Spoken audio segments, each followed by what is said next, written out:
It is time for another episode of the Cultural Hall, and I'm excited for a couple reasons. One, I'm going to be able to visit with George Handley. I should say, doctor. Are you Dr. Handley? I am a Okay. doctor. Yeah, Well, then let me appropriately call you Dr. Handley. I'm excited to be able to visit with him. I've heard a lot of things about you from some colleagues and some of that stuff. Don't worry, mostly good. But also, we're going to be able to talk about Lowell Bennion, which maybe that name, maybe certainly the last name sounds more familiar than the first name, but find out who he is. So I'm excited. Welcome in, George. Good to have you here. Thanks so much. Yeah, happy to be here. Now, I should give a special shout out to the folks over at University of Illinois Press, especially Heather. She's who's helped us to get all of these different authors for the name is escaping me right now, but it's essentially Mormon thought leaders, introductions to Mormon thought, or something along the Mormon thought, where there are these different books that come out every couple months or so, and we've had the opportunity to visit with all of the authors. How did you get roped into it?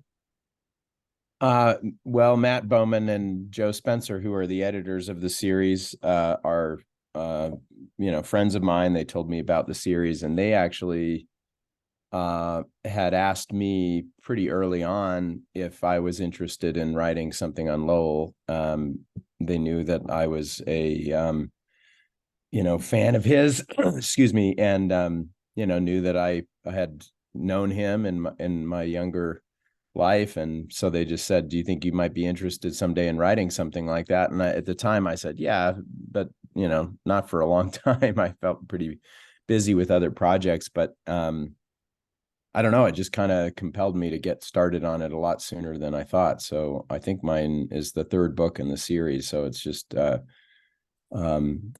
glad to have gotten it in early. Yeah. And it's an interesting series too, as I look to some of the ones that I know that they've announced for the future. It's not necessarily, I don't know that I want to couch it like mainstream Mormon thought, right? It's Mormon sort of in the big umbrella of Mormon as they start to extrapolate some of the other individuals that will be coming up in the future. So that's kind of cool. I'm excited to learn about Lowell Bennion and the Bennion family as a resident of the Taylorsville Bennion area, which I'm assuming, though don't completely know, is named after them. But I want to get to know you first a little bit. You are, in fact, a professor at Brigham Young University. Yep. And yeah. And what do you teach, and how did you get there? And is that what you always wanted to do? Give me a little bio on yourself.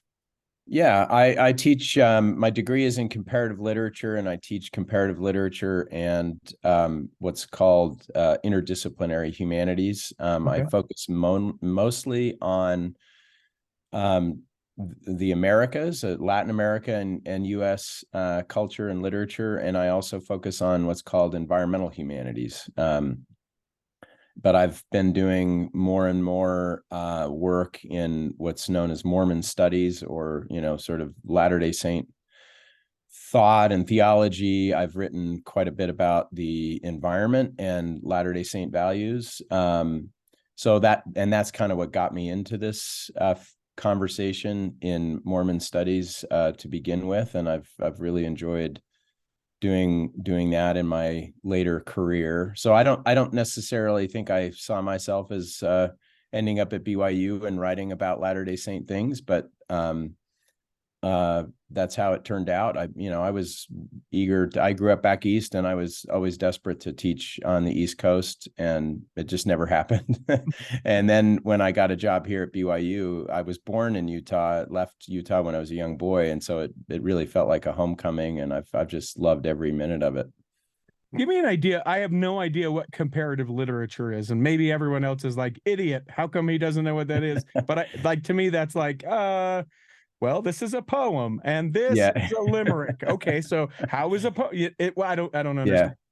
Yeah, it's basically, it's the same as any literature PhD in English or in a foreign language. It's just that your job is to compare literature across different language traditions. So to get the PhD, you have to specialize in 3 languages. And I specialized in English, Spanish, and Portuguese. So I did kind of literature in the Americas. So I was looking mainly at Spanish American and American comparisons, Caribbean literature. So the idea is oftentimes what within a national context people think is exceptional or unusual or unique in their literary tradition turns out to be not so unique, because it's shared with other cultures and other languages. And sometimes those parallels are happenstance. They're not necessarily because, writers have been reading literature in other languages or something like that. It's just that there's similar contexts and similar anxieties or themes that arise. So, comparatist is somebody who's trying to find those connections across cultures.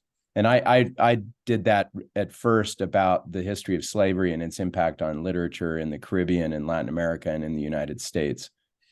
So you're sort of like a literary buzzkill, right? Like you think you're so special, you're not. Everybody is thought the same way. Yeah, maybe that's one way to put it. I mean, sometimes it is a little bit like more exciting because it's like, well, you know what? The problem that we were dealing with in the United States with the history of slavery turns out to be something that we have solidarity with other countries about, and maybe we ought not to think of ourselves as having an exceptional history and recognize that our history of slavery, for example, is widely shared in this hemisphere, and we have a lot to learn from each other. So it opens up new opportunities, I think.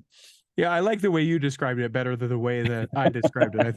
I think yours is a lot more, productive, constructive, those kind of things. And when I hear Spanish and Portuguese, that makes me think that you served a mission somewhere that helped you with one of those languages.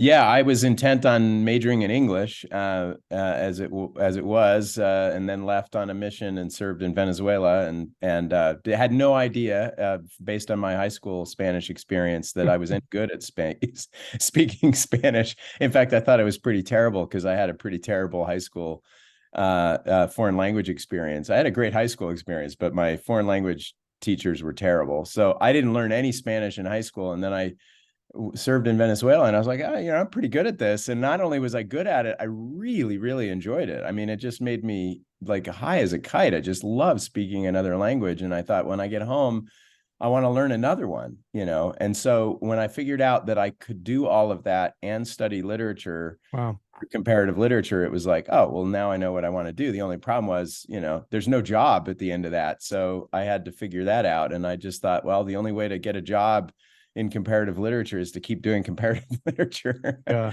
So it worked out. I feel pretty lucky. So let me ask you, because Venezuela no longer allows missionaries, right? Because of the political upheaval in Venezuela? Or yeah, I think they're American internal missionaries there, but yeah, there are no U.S. missionaries. Yeah.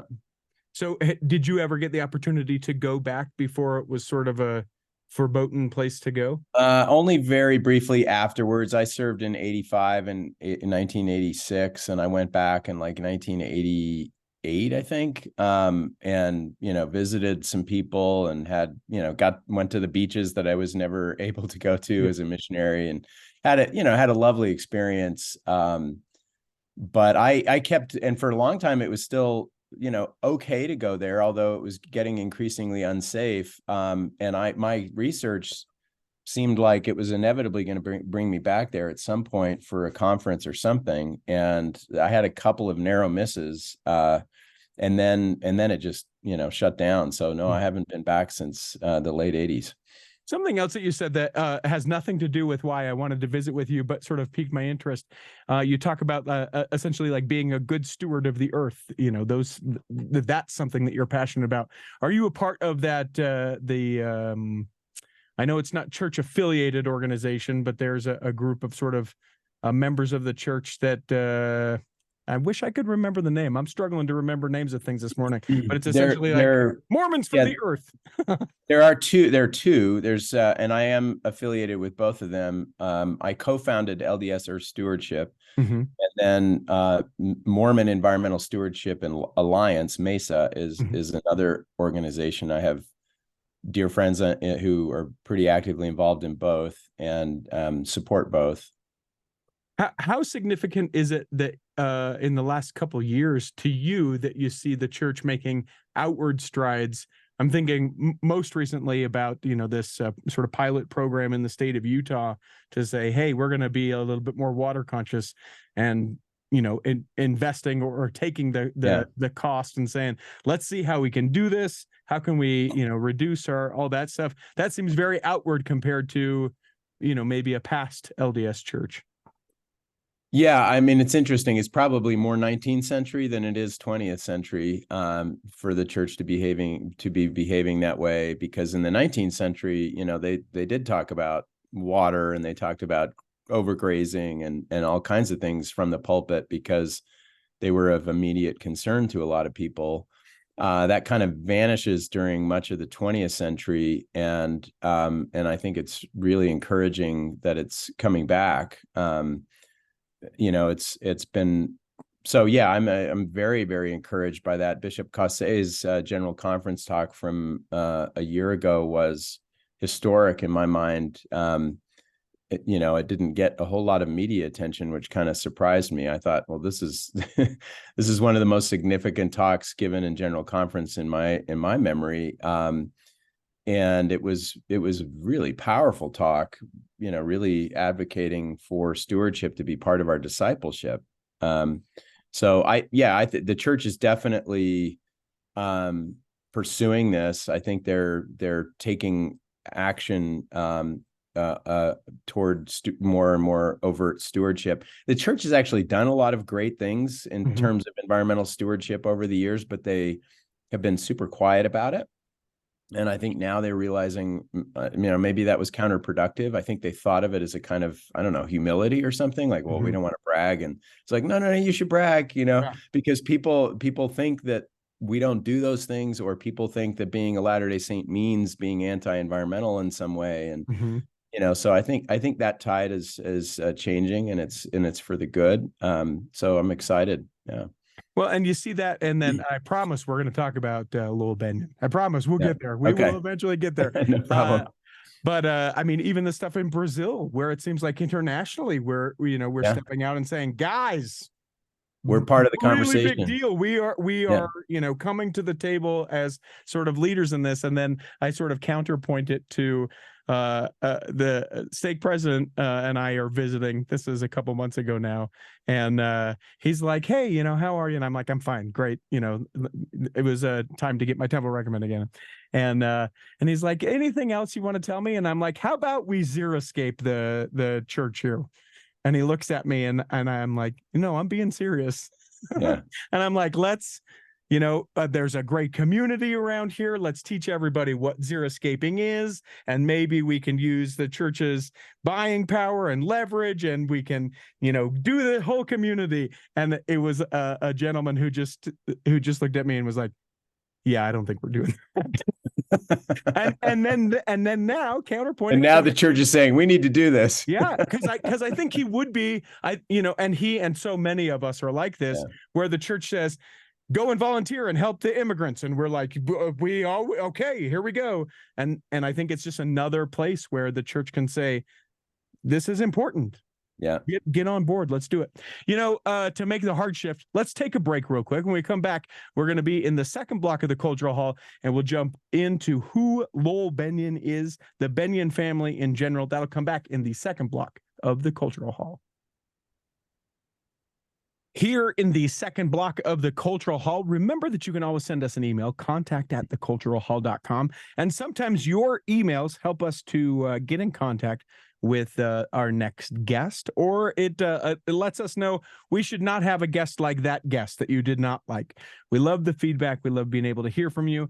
And it can sometimes just be things like, where do you record? Or does Dr. Handley, does he like grilled cheese sandwiches? They can be the most random of things and the most pertinent of things, and that's what we love about it. It is dealer's choice. Contact@theculturalhall.com. Please send those emails. We love getting them. Now, Doctor, let me ask you this. Most people, I think, am I accurate in most people go, Bennion, that sounds familiar, have no idea who Lowell Bennion is? Yeah, I mean, I think the Bennion name is very well known in Latter-day Saint culture, and especially in Utah, because it was a large polygamous family. So there's a lot of people who are related to a Bennion. That's part of it. I think he's the most famous of all of the Bennions, but he came from a long line of, very prominent educators in the state. His father was the dean of education at the University of Utah for many, many years, and was involved with the general Sunday school board of the church. And, so he came from a well-educated, prominent family that was well respected. And then, his career kind of took off and really made his name famous. And there's a Lowell Bennion service center at the University of Utah today that, carries his name. And so students at the University of Utah will certainly recognize the name.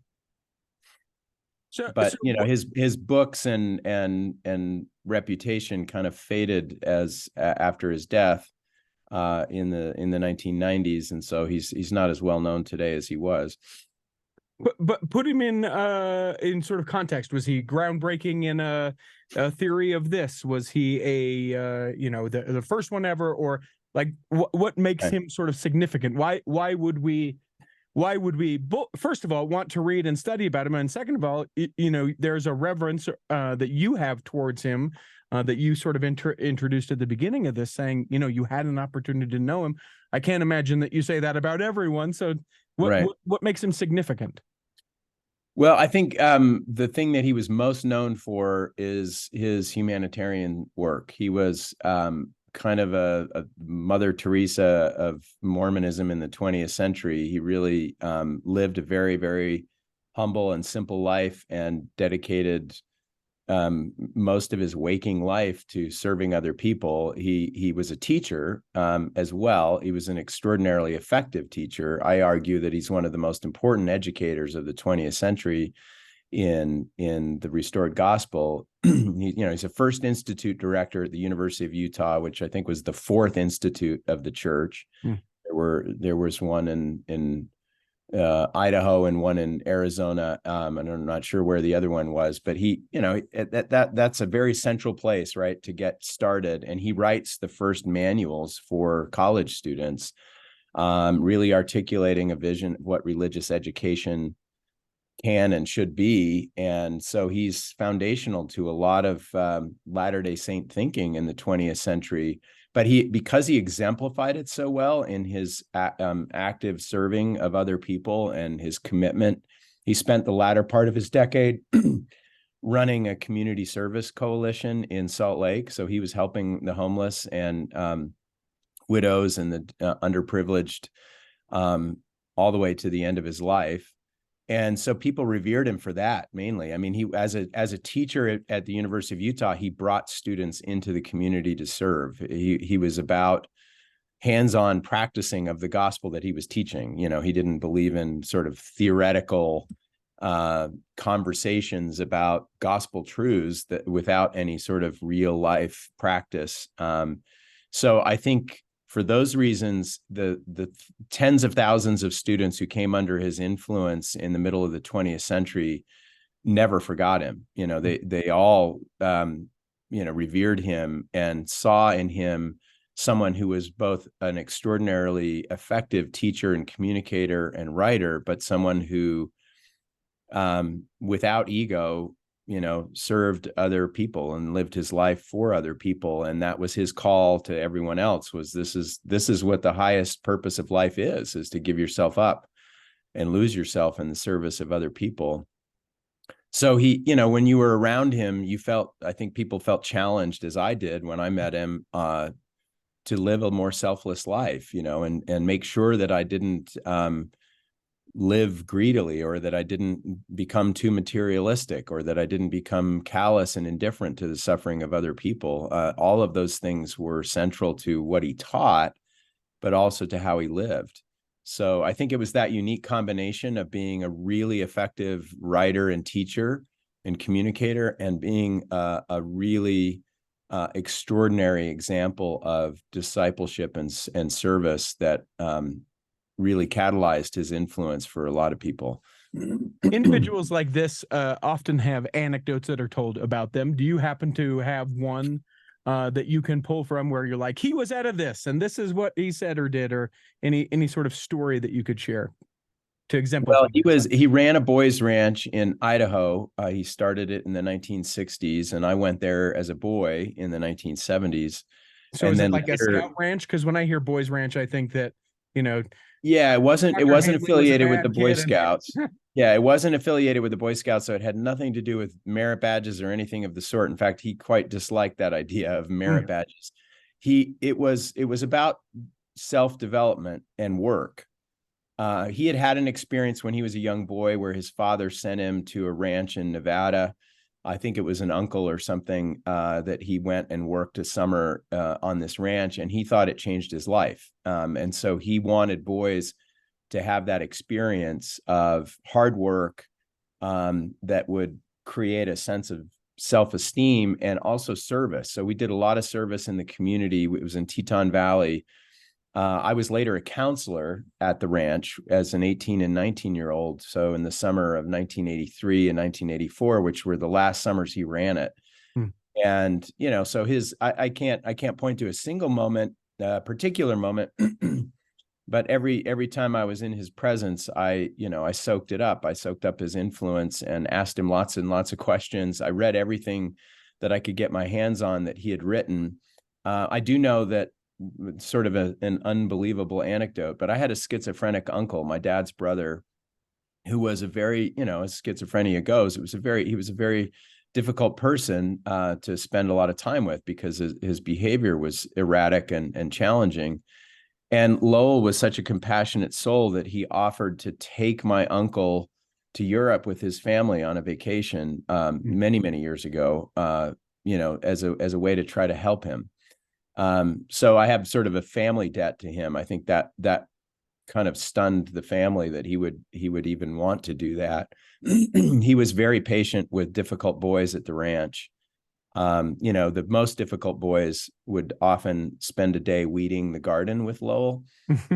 That sounds like maybe punishment, but it was actually a reward in a lot of ways to spend any time with him. And he was so calm and strong and steady that was kind of his method for helping to bring a little reform into a life that needed it. He claimed the ranch wasn't intended for, troublesome kids, but there were always several who were really troublesome and difficult. But he was extremely patient with them and very, very effective with them. And all of it was really about, again, sort of outward oriented action and, building up self-confidence as a doer, that really transformed young boys. It certainly transformed me as a kid. And, I just, literally remember noticing my muscles were bigger. I was tougher. I could say that I hiked in the Tetons, that I had built a fence, that I, had skinned logs and chopped down trees and bucked hay and all the rest. And I could show for it in terms of my physique and my sense of self. It was just totally transformative. And when I think now about, kids getting smartphones at age 8 and by the time they're 12 and 13, when they could be having that kind of experience, they're instead playing video games.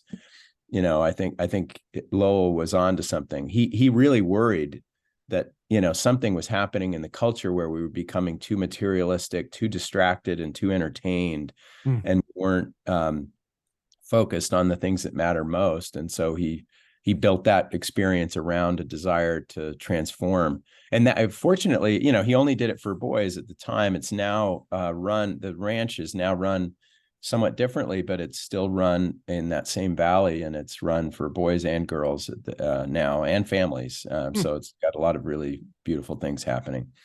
It's interesting when you hear about Lowell and you hear about the life that he led, and then having sort of the familial recognition, with his father being in the general board, right, of the education for the church.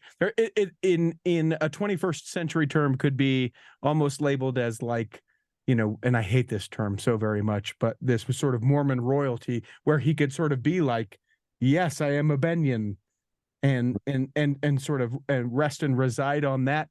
Where do you in what you know about him and what you certainly had studied in prepping this, where do you think that came from? Was it innate? Was it a mom, a dad, a grandparent? He woke up one day after struggling and a lightning bolt, like Yeah. what? Well, he gives a lot of credit to his parents. His several of his siblings became educators. Of course, some of his children became educators as well. He credits his father for helping him understand the gospel as a call to ethical treatment of other people. His father was quite a scriptorian, and he talks lovingly about the experience as a child learning about the scriptures from his parents, and his father. The church was a lot smaller back then, right? So his father rubbed shoulders with general authorities, and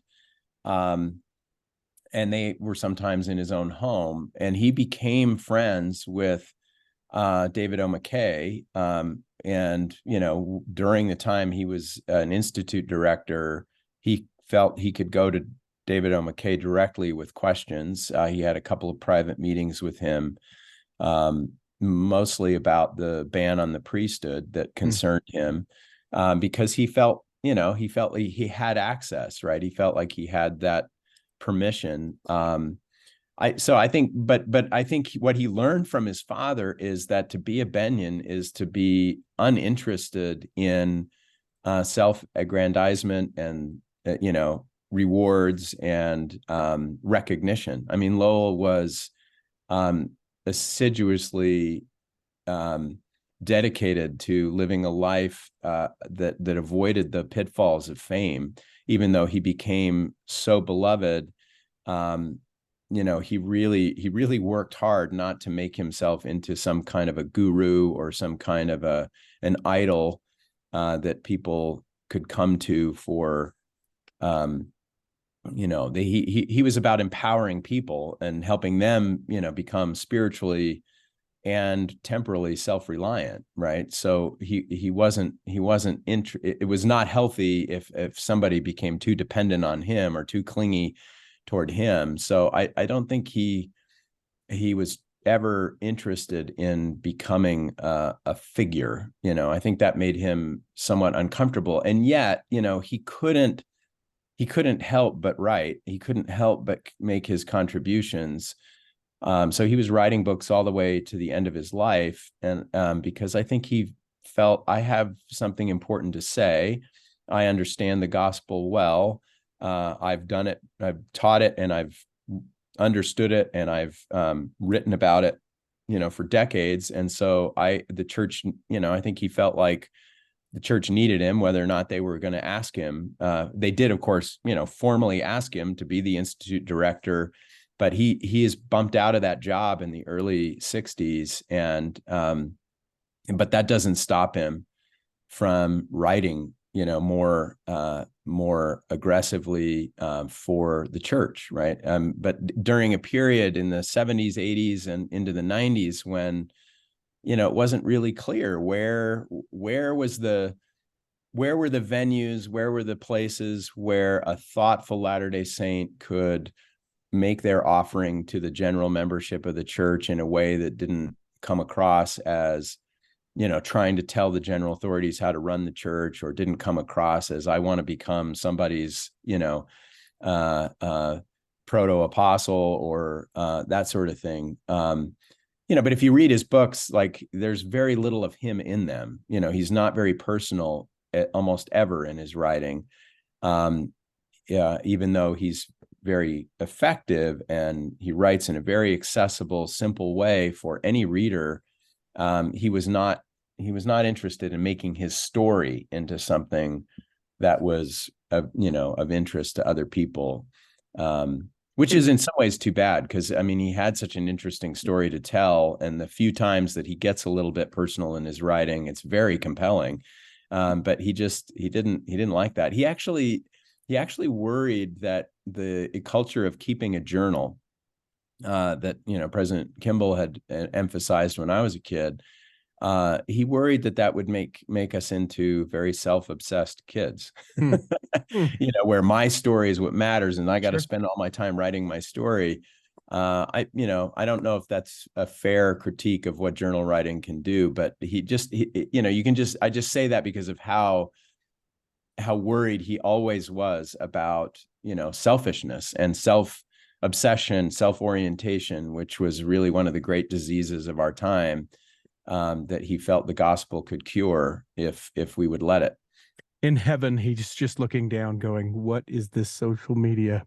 What have we done? What is going on? Why did we think that was? Is there a story to why he was bumped out of being the Institute director? Yeah, there is. I mean, it looks like, he was not afraid to speak out, not in a way that was blaming or that named names in the leadership of the church, but he asked provocative, tough questions of general authorities about the justifications for the ban on the priesthood for men of African descent. He just could not. He wanted an explanation for it that made moral sense. And every time he asked, he got explanations that made no moral sense to him whatsoever. And he tried to point that out to people. He tried to say, diplomatically, patiently, kindly, this doesn't make sense. It's not fair to say, for example, as some leaders said, that there was something in the pre-existence that they did that deserved this. And it's like, well, he would say, why would there be, what kind of a sin would there be that is so egregious that God wouldn't give anyone an opportunity to even know about it, let alone repent of it? This just doesn't make any sense. He couldn't square it with everything else he understood about the gospel. And because he was at least willing to ask questions, for some leaders of the church, that made him a little bit suspect. The probably the biggest nemesis for him ended up being Ernest Wilkinson, who was not only president of BYU at the time, but he ended up being the church education commissioner. So he was over the whole educational system at the same time as he was over BYU. And he had some of it was bureaucratic. He wanted Lowell to offer classes at the institute that got college credit. He didn't like Lowell's system where nobody got any college credit for it, and Lowell didn't want to do that. So that was a big difference of opinion. But it's also clear that Ernie Wilkinson was not happy with Lowell's willingness to ask those questions, even though I think he respected Lowell. He ended up bumping him out as the institute director, and Lowell never really got an adequate explanation for why. But that created there was this big public outcry, letter writing campaign to church leaders about it. And Lowell regretted that his life story was getting shaped around that, and really didn't want to become some sort of martyr or critic of the church. He was a very devout Latter-day Saint. And so he just kind of quietly went his way and did other things with his life, and didn't like to make a lot of noise about it. And later, when the ban was lifted, he was asked if he felt vindicated. And he said, I don't have any, I've got lots to do and worry about right now. I'm not interested in feeling vindicated. He was certainly happy with the change, but just didn't want to make that central to who he was or what his life was built on. That's a significant example in and of itself, because I think of individuals like Lowell. I think of folks like any of the individuals involved in the September 6th. And, some of the things that they write about are so tame in comparison to the internet of the 21st century. Maybe, Right. Maybe still some things that we would go, yeah, I don't know. But a lot of opinions are held by members of the church actively attending and being able, at least on some level, to speak on it on the internet, where you have something that you so firmly disagree with. And then we go, yeah, it's different now. Like that to me you have all the example of the service that he does, all the example of education that he does, the loving that he does, the life-changing and all of that, but just the example of like, yeah, I'm grateful that they're able to have the priesthood now. Like that in and of itself is a lesson to be studied and garner all the knowledge and patience and love. That's phenomenal. Yeah, he talked about being a loving critic of the church. And that's different than the phrase loyal opposition, which is sometimes invoked. And of course, President Oaks has recently, said loyal opposition really isn't a thing, and we don't need loyal opponents. But I think what Lowell was saying when he talked about loving criticism was that, he based this in LDS theology, that there is agency in LDS theology is inviolable, right? It's absolutely central to what it means to be a Latter-day Saint, is to understand that our agency is so important that the entire universe is structured around it, right, and respecting it, and that God's plan is entirely deferential to our agency. And so he just kind of took that and ran with it and said, well, that means, it has to mean, among other things, that the LDS Church does not want nor need members who are, just following for the sake of following, or who have abdicated their own conscience or their own judgment, right? So he was always interested in creating that space, and but he was also very, very serious about the first half of that phrase, loving criticism. He was very serious about what love meant, right? And how it it should manifest itself in the way that a person lives one's life, right? And part of that is that thinking and ideas are not more important than relationships, nor more important than action. And so I might have my opinions about X, Y, or Z, or about what General Authority X or General Authority Z said about, the latest controversies. But that should not become the substance of one's discipleship in the gospel, right? That one's discipleship is a personal relationship to Christ that means I give up my life. I lose my life in service of other people. And if I'm serious enough about that and really working hard to enable other people to flourish in every way possible, I don't really have a whole lot of room left over to just sit around and like kvetch and, complain about things that are not going the way I want them to go. He was so adamant about this that when, there were a group of us who were counselors, the last summers he ran the ranch, we were, definitely thought of ourselves as acolytes. We admired him so much. But if we ever complained about anything, his first response was, well, what are you going to do about it? It wasn't about like, but I don't want to do anything. I just want to complain. I just want to say that this person has let me down, or the institution has behaved in a way that disappoints me.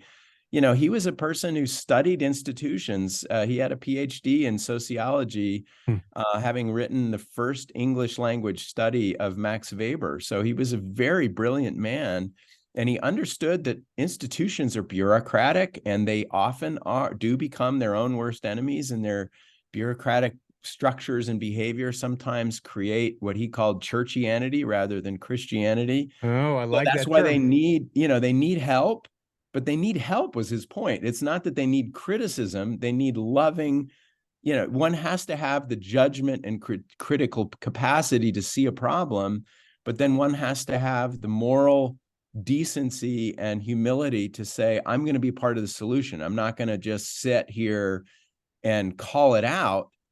I'm actually going to do something about it, And I know a lot of people scratch our heads in the church and say, what can I do? The church is so big, it's so bureaucratic, but the beauty of being a Latter-day Saint is the lay structure of the church. There's tremendous opportunity for influence, because the names of your local leaders, and you have an opportunity occasionally, if you're lucky, to give a talk or to give a lesson, and have a voice and be a part of council meetings and other kinds of things where we can exercise steady, strong, helpful influence. And there are lots of good examples of that in the church today, of people who, stay steady, but they don't stop offering, loving criticism. Another way to think of loving criticism is loving suggestions, right? Loving, like what you offered to your stake president, Sure. I'm sure you were, not thrilled with the answer, but it's not like it stopped you, right, from being who you are and thinking the way you think and continuing to want to offer your gifts. Yeah. I want to take another break real quick. When we come back in the third block, I want to talk a little bit more about that churchianity, because I think that is a brilliant, I've never heard that term before. And that's his, that's not yeah, mine. Yeah. Okay. Well, it's fantastic. So I want to talk a little bit more about that and about, the church in the 21st century and some things that I think that we can maybe learn or glean from the life of Lowell Bennion that maybe we can take on ourselves in the 21st century to make the church a better place and to be better Christian stewards of the gospel and of the earth and all that stuff. Plus, there's 3 questions we ask everyone who steps into the cultural hall. I'll ask those of you as well. That is coming back in the third block of the cultural hall. Here in the third block of the Cultural Hall, remember you can become a Patreon saint of the Cultural Hall, and we would love it if you would do so. Go to patreon.com/the Cultural Hall. It is a way that you can put your money where your ears are. It's not free what we're doing. We've spent, we've been doing this for 12 years, for crying out loud. Things cost money, all the stuff. It also, if I'm being quite candid, it's a way that I feel like I'm appreciated. If you take a couple of your hard-earned dollars a month and say, I appreciate you in the amount of $2 a month, I'll take it. Patreon.com/the Cultural Hall is how you find us, how you do it. And don't forget that if you are a Patreon saint, you get to be a part of the secret but not sacred Facebook group that all the Patreon saints are hanging out in. So patreon.com/the Cultural Hall.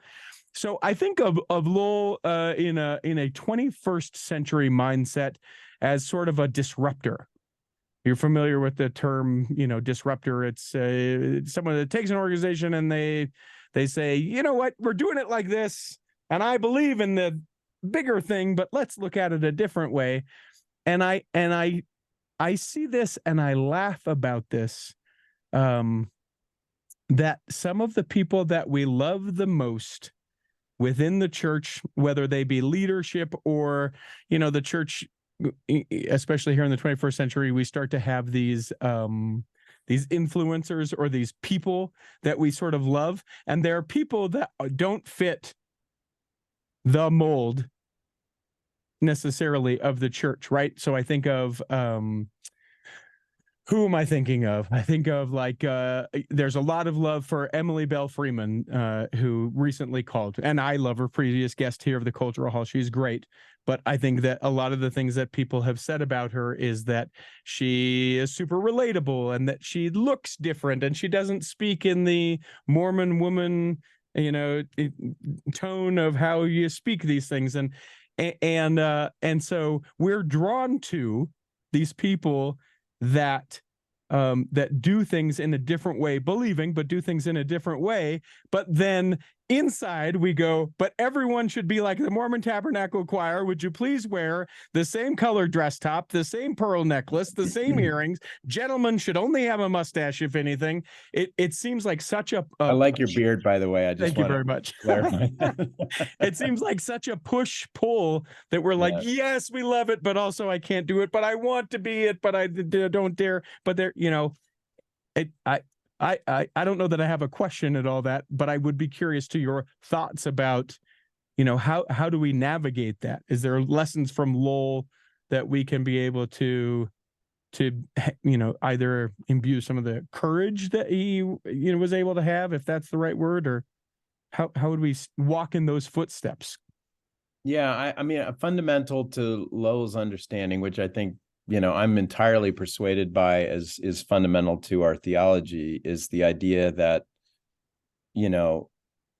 Mormonism not only accepts the Christian doctrine of being created in the image of God. This is that idea of being in the image of God is absolutely vital to all Christian ethics, right? Every serious Christian thinker who's thought about the ethical implications of what it means to be a Christian has said, this is sort of what Jesus said, when you encounter the least of these, you encounter me. And so if you and I can learn how to see the countenance of Jesus in another person, there's something radical that happens, right? This has radical implications for society. It has radical implications for service.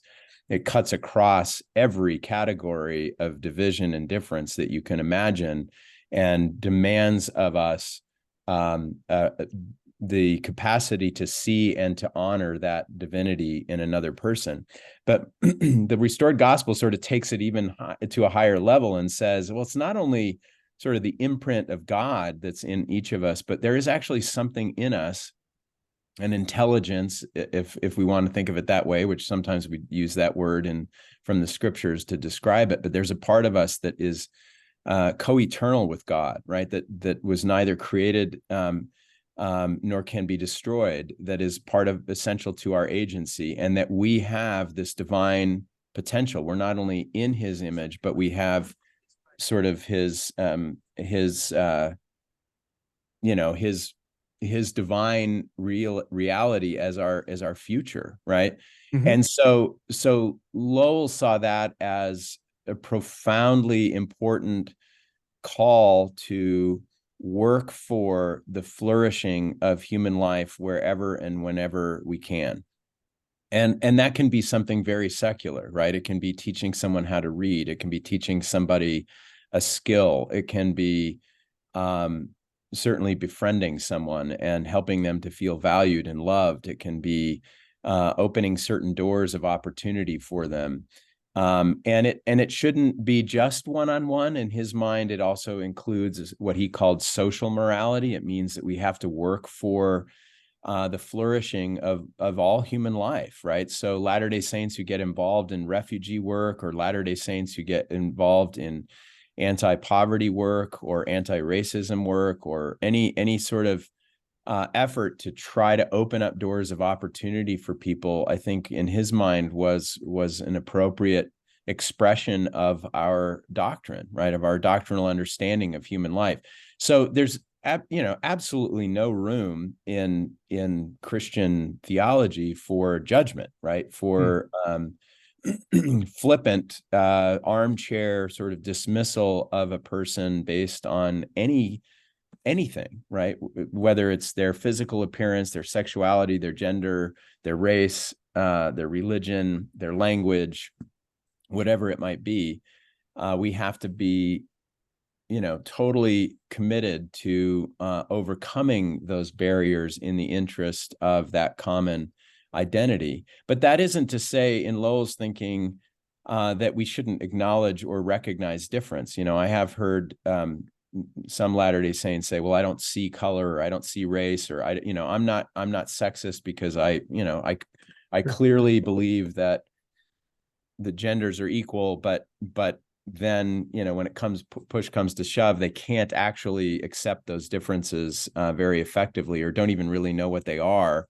And that, that's when it breaks down very quickly. So we have to actually spend enough time with other people to understand the differences, as well as, and maybe this gets back to comparative literature for a second, but here we go. You can't know another person or another culture if you don't know it on its own terms, right? If you don't know its language, its language of understanding, and what makes it what it is. That's the only way you're in a position to then start to do some sort of assessment of, is this difference something that, prevents me from being able to relate to this person? Is this difference something that I think is a problem, or is this something that is the problem lying in me? Anyway, the bottom line is, though, that a lot of that is very conceptual work. And I think Lowell was also just like, just do the work, just do the service, and there's something magical that happens when you kind of put your brain aside and all the thinking that you're doing and conscious deliberation about people and about yourself, and you're trying to figure out who's got what value and all of that. And if you're just putting that noise away and really serving other people and giving yourself away in service, you're finding Jesus, and that, and that's the partnership that we should want. So, I mean, I think, he was very concerned about racism during his time. He was concerned about, he didn't use the term sexism, but he was certainly concerned about gender and gender inequality in the church, and actually had some interesting suggestions that are still in circulation today about, maybe there are ways in which women can be more involved than we think. We're just limiting, we're overestimating the significance of the priesthood difference to prevent women from really growing in the gospel as much as they can. I mean, he was adamant about education for men and women. So, I mean, I think he was very ahead of his time in that way. I want to say one thing. He was actually quite old-fashioned. I mean, all of his ideas came from Scripture. They came from his reading of the Old Testament and the New Testament. The Sermon on the Mount was absolutely central to his thinking. So it wasn't like he was disruptive only in the sense that he was just trying to remind everybody of what the fundamentals were. Sure. And that because there's a tendency within organizational life to get it wrong. Let me give you a formula for how he understood this. He said, people are the most important things in the universe. And the gospel of Jesus Christ is the best philosophy that helps us understand why people are the most important thing in the universe. And the church is the best institutional instrument by which to bring the gospel to people. But that priority in that order, right, is people first, right? Mm-hmm. People are not more important than institutions. And the gospel is meaningful to us because it helps us to honor people. So even our concepts of what's the right way to be a Mormon or the right way to be a Christian should not get in the way of relationships to people. I just think that's a really healthy formula. And to circle back, like I think of someone like Joseph Smith was very much a disruptor, both in greater Christendom, but also within his time in relation to blacks in the priesthood at that time and the rights of women and some of his political things as he was running. I'm curious, is it wrong for me to assume that some of Lowell's legacy, because of the tug of war within the church politically in the sort of 60s and 70s, where you have varying sides being sort of passive aggressive from the pulpit, with one another, a liberal and a conservative, going at it because the church has sort of leaned more conservative in the last 40 years, that we have sort of leaned away from individuals like Lowell Bennion in hierarchy. I know that's sweeping. Man, that is so sure assumptive what I just asked you to confirm or deny. Yeah, I mean, I think I think one thing that happened that shifted for Lowell kind of under his own feet, his own thinking didn't really ever change. But when the church opted for what we now call correlation, where it said, we're going to produce manuals by committee, they're going to be impersonal. We're never going to have the name of an author or a set of authors on any text that's produced by the church for instruction in church. I think in some ways, the church basically said we're pulling out of the business of conscripting certain individuals to do work for us.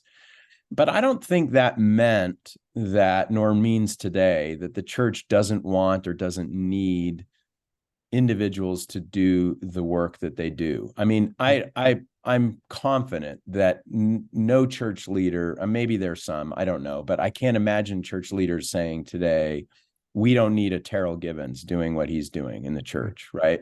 Or nor do we want him, because he's doing a tremendous service for the church, but he's never been conscripted, in the way that Lowell was. I mean, I guess you could say he's now a church employee because he works at Maxwell Institute. So certainly there's some institutional imprimatur on him that says we like what he's doing. But even if he had never been brought to the Maxwell and was still at University of Virginia publishing his books, we would still feel a great debt of gratitude to him for the quality of and importance of the work he's doing. And not everybody is a Terrell Givens, but my point is that I think there's plenty of room in the church, not only room, but desperate need in the church for creative thinkers, for people who are innovative. You use the word disruptive or using, I mean, I think Adam Miller is incredibly compelling to people because he doesn't use the typical vocabulary. In Letters to a Young Mormon, you feel as if you're hearing things for the first time. It's so refreshing because he's not using cliches, he's not using borrowed language, but he's not a revolutionary, right? He's not trying to advocate for something that's radically different or opposed to anything that the church teaches, but he is trying to open up certain opportunities and avenues of creative spiritual life for members of the church. And what a blessing that is, right? So I mean, I take a lot of inspiration. I think right now, I think there's and I almost want to say like a golden age of Latter-day Saint writing and thinking going on that's really remarkable. I mean, if I had anyone like a Terrell Givens or an Adam Miller or a Melissa Inouye when I was in college, I would have been drinking it up. I had Lowell Bennion. I loved Elder Maxwell's books, and I read a little Hugh Nibley in those years. I mean, but there weren't that many people. It was like, you could count them on one hand. Gene England, right? But it wasn't like it is now. I mean, and you're doing this podcast. There's all kinds of venues and means by which people can access interesting, creative ways of being a Latter-day Saint now that, I mean, there's a lot of noise. So that's maybe part of the problem is like, where do I find the really good stuff? But once you find it, you drink it up. And I feel like the Living Faith series at the Maxwell Institute has produced some of the finest books of Mormon literature ever written. I mean, Charles Inouye's book in that series, Zion, Earth, Zen, Sky is stunning, so I think maybe I'm off on a tangent here, but I feel like we're in, despite what happened to Lowell, and I think Lowell's lesson, I think the lesson I got from it was Lowell didn't stop writing books. He didn't stop giving to the church because the church decided in a particular moment they didn't want him institutionally, but they still needed him. And he knew that, and he still gave. And what he gave was remarkable, and I'm just trying to resurrect some of what he gave because I think it's so remarkable. But I think I could say, like I say, I could point to a dozen people right now who I think are making significant contributions along those same lines. I will say this, though. There's no one who had more to say about ethics and social morality than Lowell Bennion. I think that's one thing that's missing in our culture right now is that we're too much up here in the head, and we're not acting, we're not living with our heart as much as we should. And Lowell was worried about being overly intellectual, like over intellectualizing the Latter-day Saint experience, making it about thinking right rather than doing good. Well, and that's where I think, I mean, just to interject, that's where I think the church makes a difference. Is able to touch the hearts and change hearts of people. Is in the doing, is in the being with another person, in the helping another person along the way. I think it's very rare that you're like, I would like to approach you on a topic. Let me convince you in the way that I believe and come along. I don't think it's like that very much. I think a lot of times people, feel the love, the genuine concern, the humanity, all of the things of that person walking alongside them that draws them to Christ. So I think that's significant. It's interesting where you have an individual who lived, he has heirs, people that are around. Have people of the Bennion family appreciated your book or said, George, doctor, you got it all wrong. What are we doing here? No, they've been very generous. I did write a small little self-published book about 6 years ago called Learning to Like Life, a tribute to Lowell Bennion. He had these aphorisms about things you needed to learn to like in life that I think are really lovely, and they were important to the camp, the boys ranch that I went to. So I at a certain point, it started out as a blog that I did with a friend. And then I thought, I should just write a little couple of essays about each one of these. And I sent that to the family at the time, and they were so appreciative and complimentary. I got, feedback from them that made me feel like they felt like this was, even though it was this tiny little thing, they just felt like it captured so much of what he was about. So I was definitely encouraged by their enthusiasm. And I'm speaking specifically of a couple of his sons that I know, Ben and Steve, quite well. I don't know his other kids as well, but and one of his grandsons is one of my dear friends. And so I'd had some encouragement from them. And then when I told them that I had been conscripted to do this book, they were just very encouraging. And I haven't gotten the full word yet about what they think of the book. Although the grandson, who's one of my close friends, Lindsay, is over the moon about it, and he's buying it for all of his family. And, so I heard that, I've heard rumors of book groups already talking about it and so on. So I certainly want nothing but for them to have, a feeling of gratitude for it, and a feeling that I captured, what he was about and what he did with his life. It's not a biography, right? Full blown biography. Sure. There's a biographical chapter, but it's really kind of an intellectual history of Lowell's thought, which was not accomplished in his lifetime. There was a very important biography written by Mary Bradford of his life, which is, really fascinating read. But this was an attempt to try to capture the essence of his thinking. I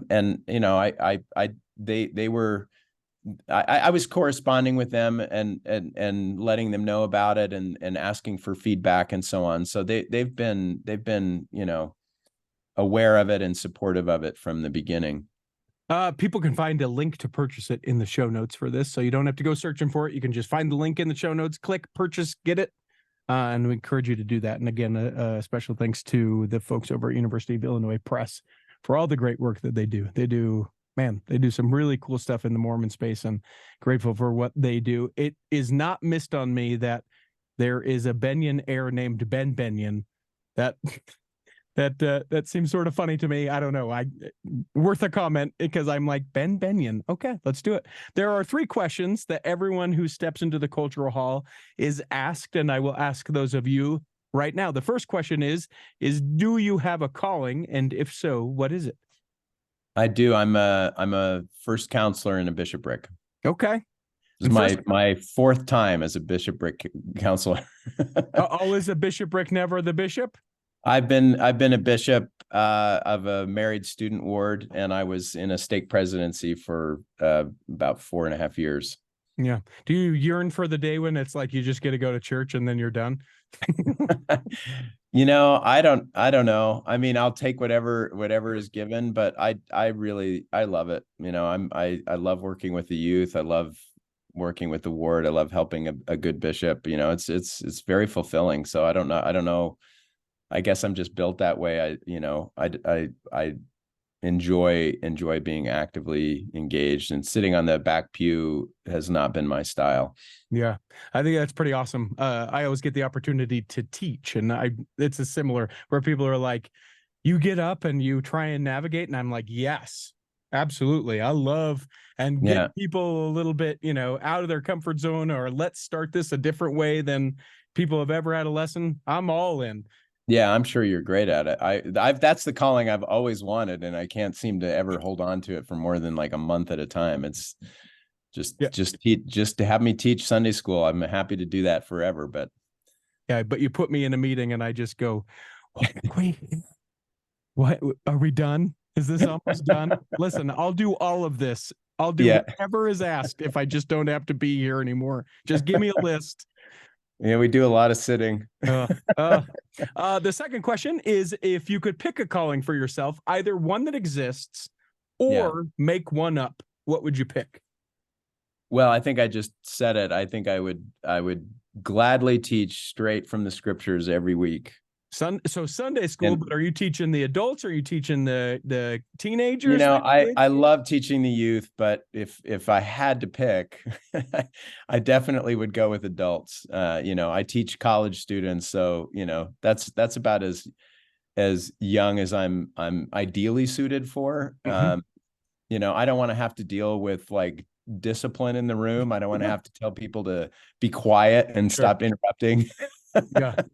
So I do appreciate an adult audience, but when it works with young people, it's really magical. You know, I really enjoy that too. But yeah, definitely adults. Well, and it's literally life-changing. As far as subject, what, you know, where we talked about, like, you got Doctrine and Covenants or Book of Mormon or Old or New Testament, let's dial it down one more further. Which of the four would you be teaching? If you get a year, what are you teaching? Probably the New Testament. Cool. Yeah. Cool. All right. The final question that we ask everyone, and you are also charged to interpret it however you would like. But the question is, what is your favorite part of your faith?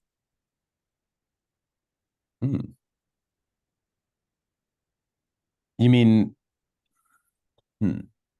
like my favorite doctrine or something, or any? It is I can up to your elaborate. interpretation. Well, I guess I guess I would say I told my teacher's quorum the other day that I wouldn't be a Christian. I wouldn't be religious. I probably wouldn't believe in God if it weren't for the concept of progress and growth after death, and that there are means by which people after death can be redeemed. I don't find room for believing in a just God or in a benevolent God or a fair universe at all if there isn't you know, I would say, I would even be more specific than that. I think my favorite expression, if I'm not too sacrilegious in quoting it from the temple, is as if you were born in the new and everlasting covenant, which is a phrase that is used to describe the sealing. To me, that is the most profound concept in Mormonism, that there's something sort of retrofitting, retroactively creating justice for all humankind through temple work and through our conception of eternal progress that I just adore. And I don't think, like I say, I don't think I could be a Christian. I don't think I could be a believer otherwise, because none of it would make sense. You know, no matter how beautiful a philosophy is, if it doesn't make sense for all of humanity and there isn't some method or means by which all of humanity gets access to it, just doesn't make any sense to me. So I just love the all embracing quality of the restored gospel in that regard. I love it. Very well interpreted. I appreciate all that you have said. And again, encourage people to pick up the book. You can find it available for purchase. Just click on the link in the show notes. Have appreciated your time. We hope that this episode has nourished and strengthened your body, that if you're not healthy enough to listen this week, that you'll be healthy enough to listen next week, and that when the time comes, you will be able to travel home in safety. In the meantime, we'll be saving a seat for you on the back row of the Cultural Hall.